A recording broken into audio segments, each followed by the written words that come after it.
Bismillahirrahmanirrahim. Assalamualaikum warahmatullahi wabarakatuh. Alhamdulillahirabbil alamin. Pada hari ini seperti biasa Bapak akan membawakan sebuah materi pelajaran pendidikan agama Islam. Sebelum pelajaran ini kita buka, mari kita sama-sama berdoa kepada Allah Subhanahu wa taala. Kita memohon kepada Allah Subhanahu wa taala, mudah-mudahan Allah Subhanahu wa taala selalu senantiasa merahmati kita semua, sehingga mudah-mudahan kita semua dilindungi dari segala macam yang diharamkan oleh Allah Subhanahu wa taala, dari segala macam bahaya, dari segala macam fitnah di alam dunia hingga di alam akhirat. Amin amin ya rabbal alamin. Mari kita sama-sama membaca suratul Al-Fatihah. A'udzu billahi minasyaitonir rajim. Bismillahirrahmanirrahim. Alhamdulillahi rabbil alamin arrahmanir rahim maliki yaumiddin. Iyyaka na'budu wa iyyaka nasta'in. Ihdinas siratal mustaqim. Siratal ladzina an'amta 'alaihim ghairil maghdubi 'alaihim waladdallin. Amin. Rabbi zidni ilma warzuqni fahma. Amin amin ya rabbal alamin. Bismillahirrahmanirrahim. Hari ini Bapak akan membawakan sebuah materi, yaitu pertumbuhan ilmu pengetahuan pada masa Bani Umayyah, seperti itu. Yang mana materi ini sudah sempat Bapak share ke Google Classroom kalian, seperti itu. Nah, hari ini Bapak akan menjelaskan tentang isi file yang telah Bapak bagikan kemarin tersebut. Nah, adapun yang akan Bapak bahas pada hari ini yaitu tentang sejarahnya, sejarah terbangunnya dinasti Umayyah, lalu klasifikasi dinasti Bani Umayyah, dan pertumbuhan kebudayaan, lalu dilanjutkan dengan perkembangan ilmu pengetahuan, kemajuan, dan para khalifahnya, seperti itu. Nah, dimulai dari klasifikasi dinasti Bani Umayyah, yang mana dinasti Bani Umayyah itu ada dua, yaitu yang pertama adalah di Damaskus, dan yang kedua adalah di Andalusia. Di Damaskus yaitu sekitaran tahun 661 Masehi sampai 750 Masehi. Lalu di Andalusia yaitu dari tahun 756 Masehi sampai 1031 Masehi, seperti itu. Nah, lalu selanjutnya adalah sejarahnya. Sejarah terbangunnya dinasti Umayyah, yaitu yang pertama adalah di Damaskus. Bagaimana sejarahnya? Yaitu sejarahnya adalah ketika adanya perang saudara. Perang saudara yaitu perang Siffin dan perang Jamal. Perang Siffin dan perang Jamal itu adalah salah satu perang akibat sebuah fitnah, seperti itu. Karena pada saat itu ada seorang yang ngakunya beriman kepada Allah Subhanahu wa taala, namun pada hakikatnya mereka tersebut menggerogoti umat Islam dari dalam, sehingga mereka memecah belah umat Islam. Mereka yang membahayakan umat Islam, lantaran mereka itu yang menyebabkan sebuah perang, perang Siffin dan perang Jamal, seperti itu. Perang Jamal tersebut adalah bermula ketika Utsman bin Affan radhiyallahu an meninggal, dibunuh.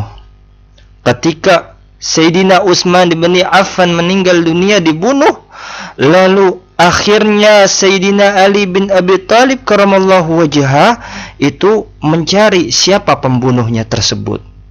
Dan ketika mencari siapa pembunuhnya tersebut, ternyata lama prosesnya. Tidak semudah membalikan kedua telapak tangan, sulit.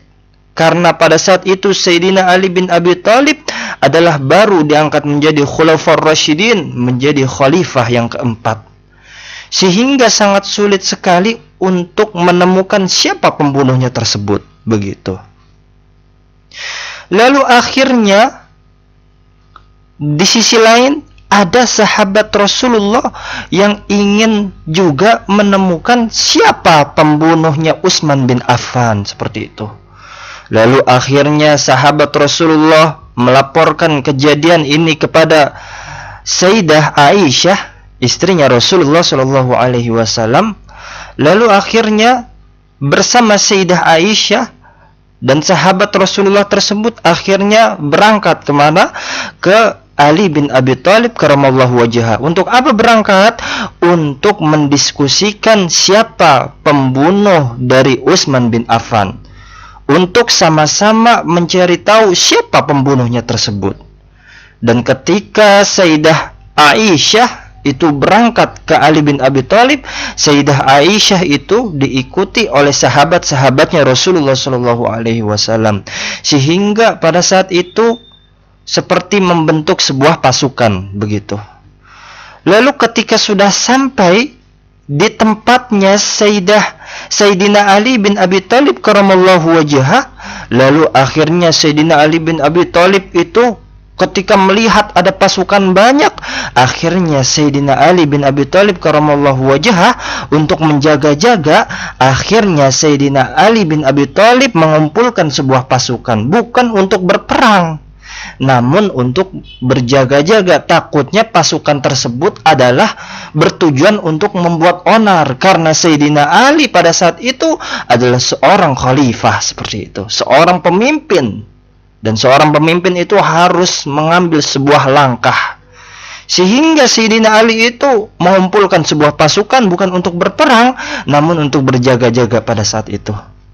Lalu akhirnya berdirilah pasukan Sayyidina Ali bin Abi Thalib karamallahu wajhah di hadapannya Sayyidah Aisyah. Lalu akhirnya diutus salah seorang dari pasukannya Sayyidina Ali bin Abi Thalib karamallahu wajhah untuk berdiskusi kepada pasukannya Sayyidah Aisyah. Berdiskusi, ada apa ini kumpul-kumpul seperti itu. Lalu akhirnya ketika berdiskusi, pasukannya Sayyidah Aisyah itu berkata bahwa kedatangannya kemari adalah untuk sama-sama mencari tahu siapa pembunuh dari Sayyidina Utsman bin Affan radhiyallahu an.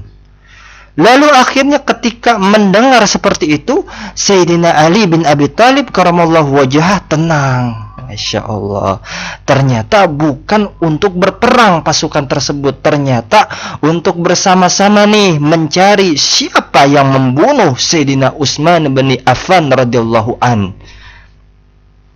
Lalu akhirnya Sayyidina Ali bin Abi Thalib pulang dengan pasukannya kembali ke posnya masing-masing dengan rasa yang sangat tenang. Dan Sayyidah Aisyah pun juga kembali ke posnya masing-masing. Lalu di malam harinya Sayyidina Ali bin Abi Thalib tidurnya nyenyak. Dikira Sayyidina Ali bin Abi Thalib itu permasalahannya sudah selesai, nyenyak tidurnya. Dan begitu pun juga dengan Sayyidah Aisyah, tidur dengan nyenyak pada malam tersebut. Lalu akhirnya ketika di malam hari ada sekelompok orang yang ingin memecah belah umat Islam. Ya Allah. Lalu akhirnya itu pasukannya tersebut dibagi menjadi dua. Pasukan yang pertama disuruh menyerang pasukannya Sayyidina Ali. Dan pasukannya yang kedua itu disuruh menyerang pasukannya Sayyidah Aisyah. Lalu akhirnya ketika di malam hari lagi gelap-gelapnya, lagi istirahatnya tidur enak-enak, tiba-tiba diserang pasukannya Sayyidina Ali, diserang pasukannya Sayyidah Aisyah. Lalu akhirnya dikira pasukannya Sayyidah Aisyah ini adalah perbuatannya Sayyidina Ali. Pasukannya Sayyidina Ali. Begitupun juga pasukannya Sayyidina Ali. Dikira pasukannya Sayyidina Ali itu ini adalah perbuatan dari pasukannya Sayyidah Aisyah. Akhirnya pasukan Sayyidina Ali bin Abi Thalib karamallahu wajhah dengan Sayyidah Aisyah, pasukannya itu akhirnya berperang, dan pada saat itu meninggal banyak para sahabat. Ya Allah. Lalu ketika meninggal banyak sahabat, lalu akhirnya ketemu siapa dalang dari pemecah belahnya tersebut. Lalu akhirnya ketika ketahuan, Sayyidina Ali bin Abi Thalib karamallahu wajhah nangis sejadi-jadinya. Begitupun juga dengan Sayyidah Aisyah nangis sejadi-jadinya. Kenapa? Karena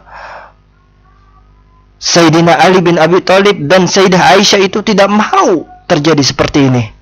Dan Sayyidina Ali bin Abi Thalib karamallahu wajhah sampai berkata, aku berharap agar hidup 20 tahun setelah ini. Kenapa? Karena Sayyidina Ali bin Abi Thalib karamallahu wajhah tidak mau menyaksikan kejadian yang sangat luar biasa tersebut. Ya Allah, terbunuhnya para sahabat-sahabatnya Rasulullah Shallallahu Alaihi Wasallam. Itu adalah perang Jamal seperti itu. Lalu selanjutnya adalah perang Siffin. Perang Siffin adalah sama tadi. Adalah lantaran apa? Lantaran sebuah fitnah. Yang mana pada saat itu gejolak fitnah sangat luar biasa.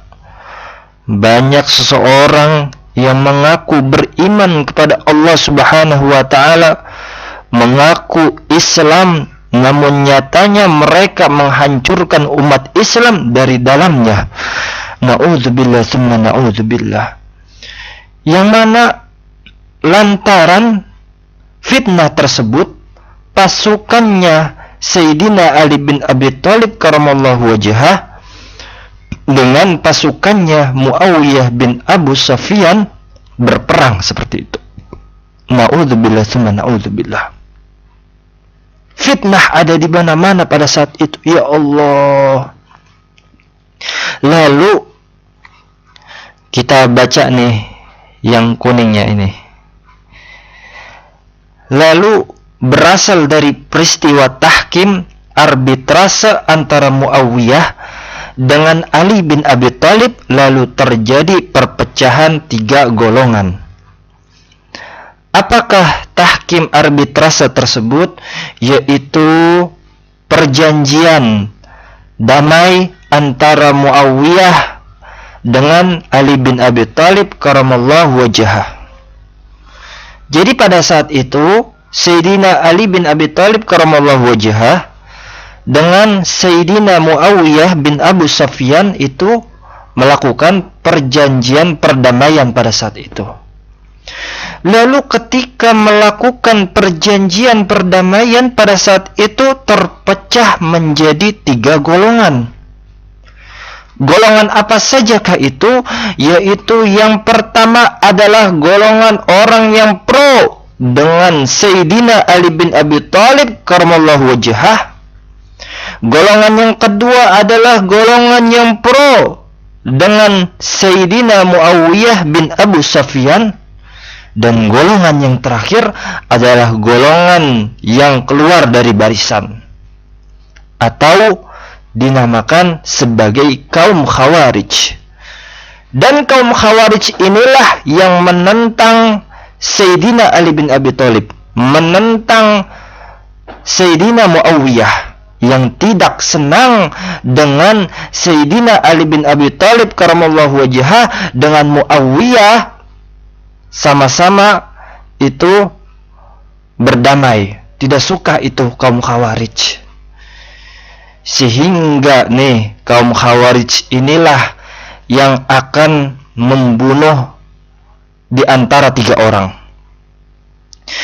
Yang mana kaum Khawarij tersebut diutus untuk membunuh salah satu seseorang dari 3 orang. Yang pertama adalah sasarannya adalah Sayyidina Ali bin Abi Thalib karamallahu wajhah. Yang kedua adalah Amr bin As. Yang ketiga adalah Muawiyah bin Abu Sufyan. Lalu akhirnya yang terbunuh pada saat itu adalah Sayyidina Ali bin Abi Thalib karamallahu wajhah. Lalu kita baca nih yang merahnya nih. Lalu setelah itu adanya peristiwa Amul Jam'ah. Amul Jam'ah ini adalah penyerahan kekuasaan, penyerahan pemerintahan, penyerahan kekhalifahan. Yang mana ketika Ali bin Abi Thalib itu terbunuh, pada saat itu Sayyidina Ali bin Abi Thalib karamallahu wajhah masih menghembuskan nafasnya.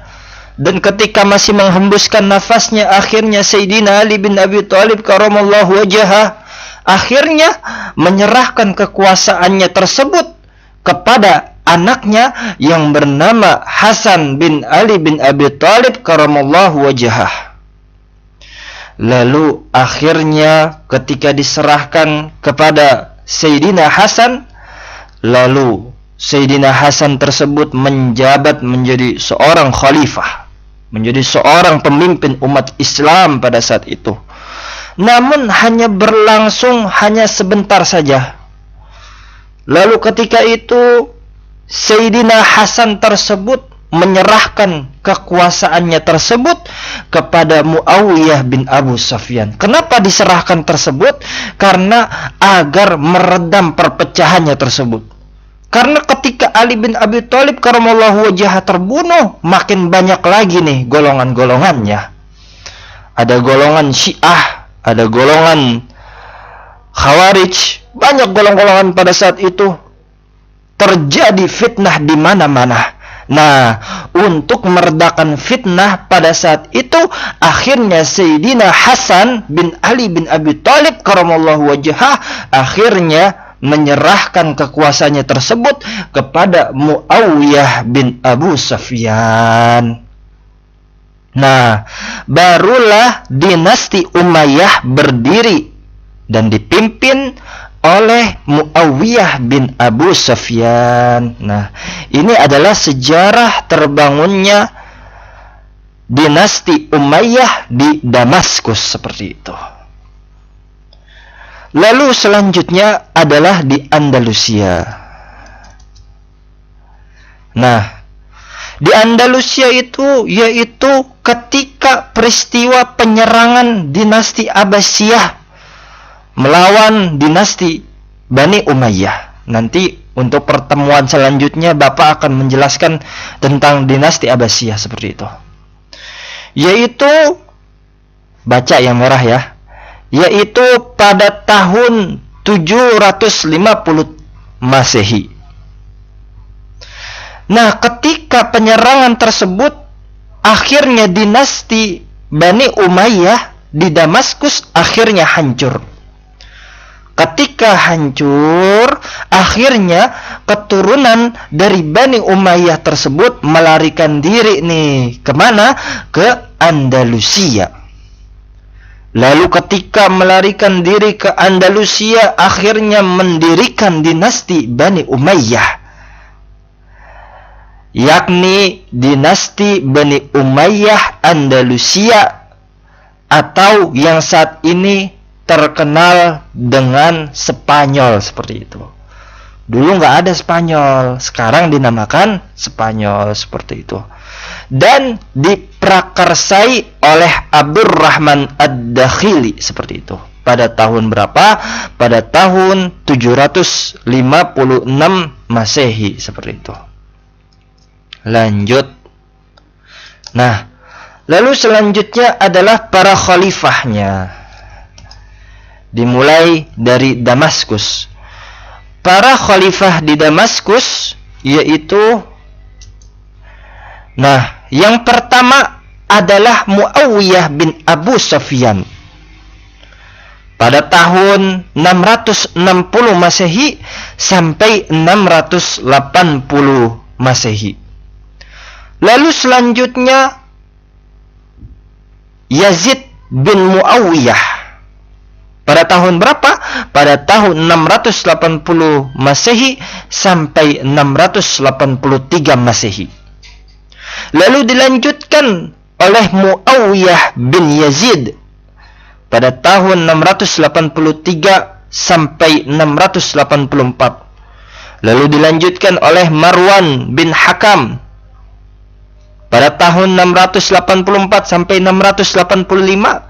Dilanjutkan oleh Abdul Malik bin Marwan pada tahun 685 sampai 705, dan dilanjutkan oleh Al-Walid bin Abdul Malik pada tahun 705 sampai 715. Dilanjutkan oleh Sulaiman bin Abdul Malik pada tahun 715 sampai 717.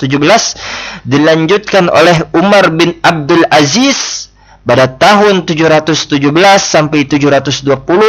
Dilanjutkan oleh Yazid bin Abdul Malik pada tahun 720 sampai 724. Lalu dilanjutkan oleh Hisham bin Abdul Malik pada tahun 724 sampai 743 Masehi. Lalu Khalid bin Yazid dari tahun 743 sampai 744, dan Yazid bin Walid pada tahun 744 Masehi. Dan lalu dilanjutkan oleh Ibrahim bin Walid pada tahun 744 Masehi. Lalu Marwan bin Muhammad Marwan II Al-Himar pada tahun 745 Masehi sampai 750 Masehi, seperti itu. Lalu selanjutnya adalah di Andalusia. Pemimpinnya adalah yang pertama Abdurrahman Ad-Dakhili pada tahun 756 sampai 788. Lalu Hisham bin Abdurrahman 788 sampai 796, dan Al-Hikam pada tahun 796 sampai 822. Abdurrahman Al-Awsat pada tahun 822 sampai 852. Lalu Muhammad bin Abdurrahman pada tahun 852 sampai 866. Lalu Munzir bin Muhammad pada tahun 886 sampai 888. Lalu Abdullah bin Muhammad pada tahun 888 sampai 912. Lalu Abdurrahman Nasir pada tahun 912 sampai 961. Lalu Hakam Al-Muntasir pada tahun 961 sampai 976. Lalu Hisham II pada tahun 976 sampai 1009 Masehi. Lalu Muhammad pada tahun 1009 sampai 1010 Masehi. Lalu Sulaiman pada tahun 1013 sampai 1016 Masehi.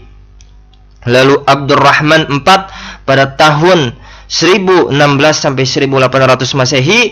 Abdurrahman V pada tahun 1800 sampai 1023 Masehi. Lalu Abdurrahman pada tahun 1023 sampai 1025 Masehi.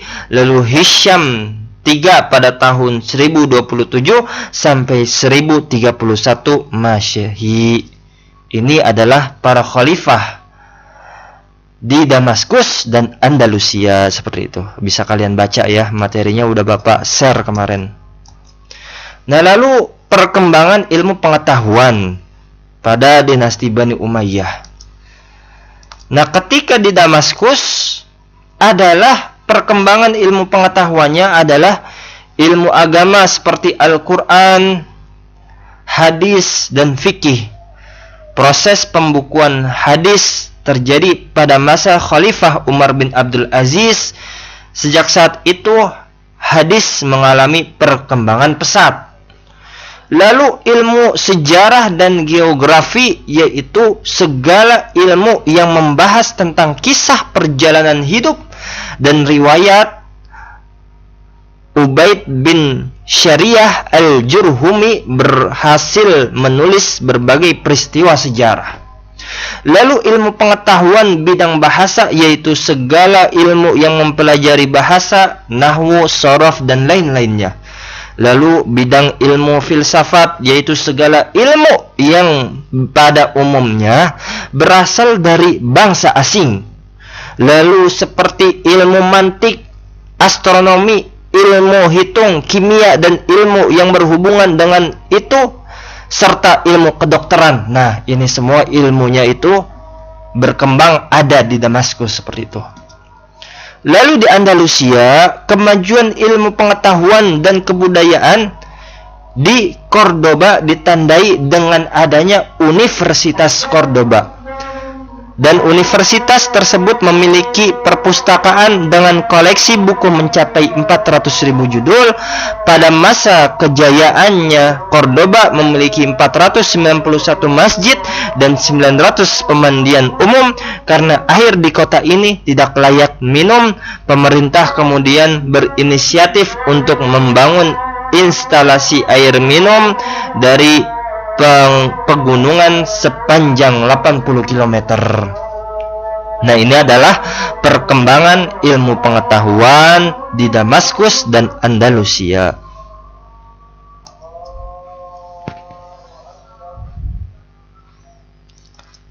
Nah, lalu pertumbuhan kebudayaan.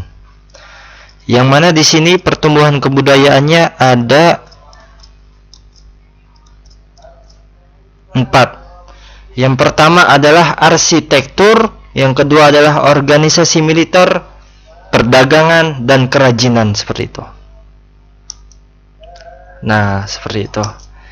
Ini adalah pembahasan tentang pertumbuhan ilmu pengetahuan pada masa dinasti Umayyah.